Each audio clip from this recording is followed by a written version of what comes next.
This is Lisa from Mobile Tech Review, and today we're going to smack down two very different 8-inch glass tablets. Here we have the new Samsung Galaxy Tab Pro 8.4, and here we have the incumbent, the iPad mini with Retina Display. Which is right for you? We're going to find out and look at them now. Alright, isn't this always our favorite? Android versus iOS. This is right up there with Democrats versus Republicans. You guys are going to have fights among yourselves, I'm sure. But nonetheless, it's necessary, isn't it? Here we have the iPad mini with Retina Display, been out a couple of months, $399 for the 16 gig model. Here we have the new guy on the block, the Samsung Galaxy Tab Pro 8.4, also $399 for the 16 gig model, both Wi-Fi only at that price we're talking. Right now there is no LTE version of the Tab Pro available. There probably will be in the future, but there isn't. Obviously with the iPad you can get it with LTE that works with any carrier. The Mini with Retina Display has a 7.9-inch display, so call it 8 inches. Samsung always has to be a little bigger, so they are 8.4 inches. Now you can see the aspect ratio makes for just a different kind of hand-holding experience. 4:3 aspect ratio always for Apple products, and for this guy we have the usual 16:9 widescreen going on, so it's going to be a little taller going this way. iPad, relatively speaking, is going to look a little bit wider. If you're watching movies, 16:9 makes more sense since most things are widescreen format. Now, if you're reading a lot of books, even websites, then the 4:3 makes sense. You can't have both in the same product. That is just what it is. Both of these have very high resolution displays that are very attractive. As you can see, very nice, very bright, very colorful. They're both really, really nice. 2048 by 1536 pixels. Samsung says, aha, we're going to have to put more pixels in than to fight with Apple. So 2560 by 1600. It's also a half-inch bigger display, so to keep the pixel density up, it's a good idea to increase it further. Suffice to say, on either of these, you're going to say, wow, that is a sharp display. You're not going to see any staircasing on text. You're going to think that magazines look as pin-sharp as possible. They're very readable. Now, where these really start to diverge is in the philosophy of the hardware. Apple keeps it simple. What do you have? You have a lightning connector on the bottom and a headphone jack. That's about it for physical connectors. Little stereo speakers right down there. But they do go for quality, so you get this beautiful thin design and a metal casing, your choice of silver or black. So it's got to be one of the nicest looking tablets you can possibly buy. No argument whether you like it iOS or not. It's pretty wide. I have a pretty big hand, so it's a handful if you want to hold it that way. Probably most people are going to hold it down at a corner. Now Samsung and Android roll differently. More ports, more things to do here. Micro USB port, stereo speakers, IR port, because we have AV remote control here with an IR blaster. That's what that's for, so you can control your TV. Headphone jack up top, and we also have a micro SD card slot for expansion, compatible with SDXC cards up to 64 gigs. So there you have it, a little more expandable, controls your TV, gonna get more gizmos and some of that kind of more computery experience where you can expand storage right here. In terms of thinness and attractiveness, this is also a very nice looking tablet. It has the faux leather back made of genuine plastic that Samsung favors right now. Updated, more grippy than say on even the Note 3 or the Note 10.1 2014 edition. It's not bad looking. It's available in black or white. 8 megapixel camera with an LED flash on the back versus a 5 megapixel on the iPad mini with Retina Display. Interestingly, because Apple does such a good job with image quality and video quality are really pretty comparable on these, and they're both really pretty good. Up front, the iPad has a 1.2 megapixel camera versus 2.1 megapixels on the Samsung. I do find the Samsung a little bit sharper. Again, Apple does a really good job with imaging, but it's enough of a difference that you're going to notice. They're both pretty fast and fluid. I mean, everybody thinks of the iPad as being the paragon of speed on a tablet, and it's fine, it's fast. Now, Samsung always gets picked on for their TouchWiz. Now we're updated to the magazine UX, which does have speed improvements. You know what? It's not a laggy product. Yes, the iPad will be a little bit more responsive feeling for everyday tasks, just like launching programs, that sort of thing. It's not enough of a difference that I don't think anybody's really going to care very much. If they just pick up the Samsung for the first time, they're going to say, oh, it's a pretty nice, usable tablet. So how about performance and benchmarks? Now, there are some cross-platform tools. Right here we have Geekbench 3, an example of cross-platform benchmarking tool. Snapdragon 800 quad-core 2.2 gigahertz in the Samsung. That's the top-of-the-line CPU right now available with Android.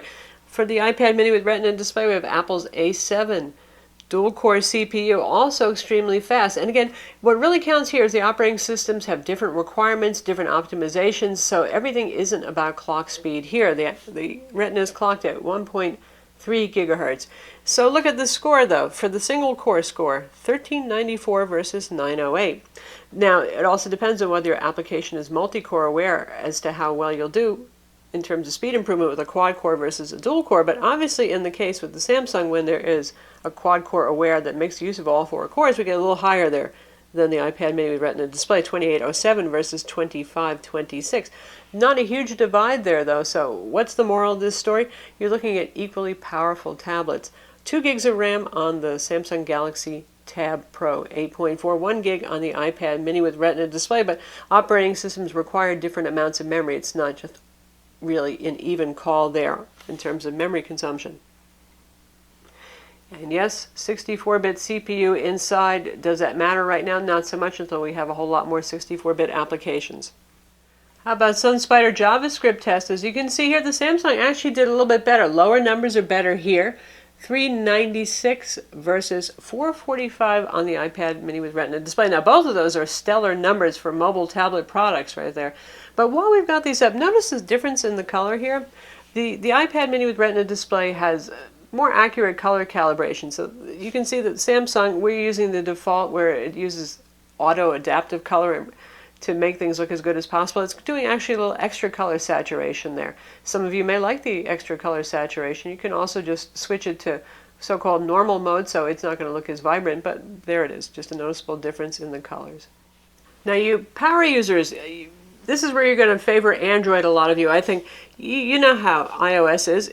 Here it is. It's a wall of icons. That is what it is. We have some improvements here. You can get to your various wireless settings there. You can bring down notifications right there. That's about as extensive as you're getting. There's really no customization other than changing the order of your icons here. Now with Samsung, they have their multi-window software. And so you can see here I can drag, say I want to have Chrome. Drag it down there. And say I want to have the music player. And I can drag that in here. And this is resizable between these two. So multitasking gives you a little bit more of a computer-like feel here. Also with Android in general, you can customize the desktop how you see fit, what icons you want here, what widgets you have here. Plus you have the new magazine UX, which gives you this kind of presentation. Mostly news sources, a couple of things that pull your own local content like your calendar and your email. Samsung Watch on for controlling your home AV gear, that sort of thing. So different philosophy. This guy wants to be halfway to going to being your substitute for a computer.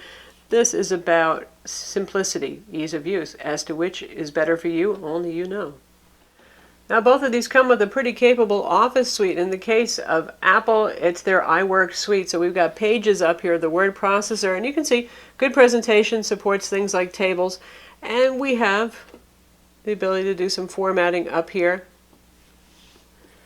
Table options, headers, arrange. Moderately good editing stuff right here. Obviously we've got justification right here, our font, bolding, formatting, right, left, justification. Not bad. Handcom Office so far is impressive. This is the best thing we've ever seen on mobile. It's just about like using Word on your desktop or Excel or PowerPoint, whatever it is you're doing.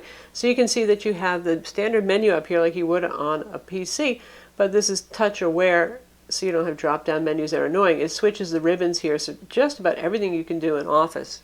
A lot of advanced features are there. So I give the edge to Handcom Office. But in either way, you're getting a very capable suite that can view, edit, and create MS Office documents. Lastly, there's the ecosystem discussion, and you know what you've already bought into if you have bought into anything. If you go with the iPad, well, you're going in for iTunes and all the content that's available there in the App Store. The App Store is really rich with tablet apps. People pick on Android for not having as many tablet-optimized apps, but all of the big-name players and a lot of the popular 3D games are tablet-optimized. It's not the end of the world.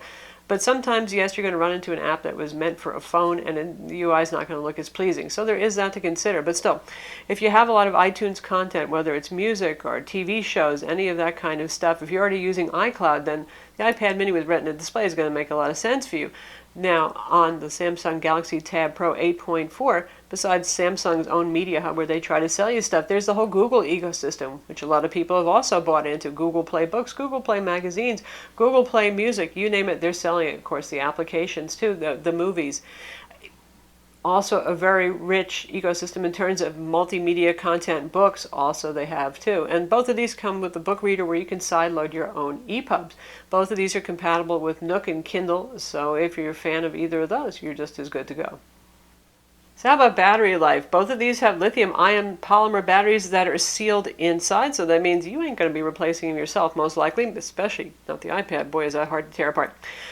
Anyway, Apple, they've been owning battery life lately, whether it's for their MacBook Pros, their MacBook Air, or their tablets. So, yes, the iPad mini with Retina display does have better battery life. I average about 10 hours with this Retina iPad mini here, and with the Samsung Galaxy Tab Pro 8.4 so far, I've been doing about 8 hours. So, I'm not just copping out here and I'm afraid to tell you which one's better, because really it depends on what it is that you want. If you like simplicity, if you like the huge Apple ecosystem of not just software, but of hardware accessories, you want a fast tablet, you want the latest 3D games always available, then the iPad mini with Retina display is going to win. If you're a power user, you want to be able to use the built-in file manager to access any file without having to deal with the whole iTunes brouhaha just to get files onto your device. If you want a micro SD card for storage expansion, there's also USB host, so you can use flash drives, keyboards, and mice with this. The multitasking, more of a computery experience. So if you're looking for something that's more of a power user tablet, something that can stand in for your laptop, then it's going to be the Samsung. So that's the Samsung Galaxy Tab Pro 8.4 versus the iPad mini with Retina display. As you can see, they both have great things going for them. With the iPad mini, it's going to be the ecosystem, not just of applications for tablets, which there are a lot of, but also a lot of accessories too. Huge number of accessories available. And for the Samsung, it's going to be the more customizable experience, that multitasking, that kind of more like make it the computer I want it to be feel.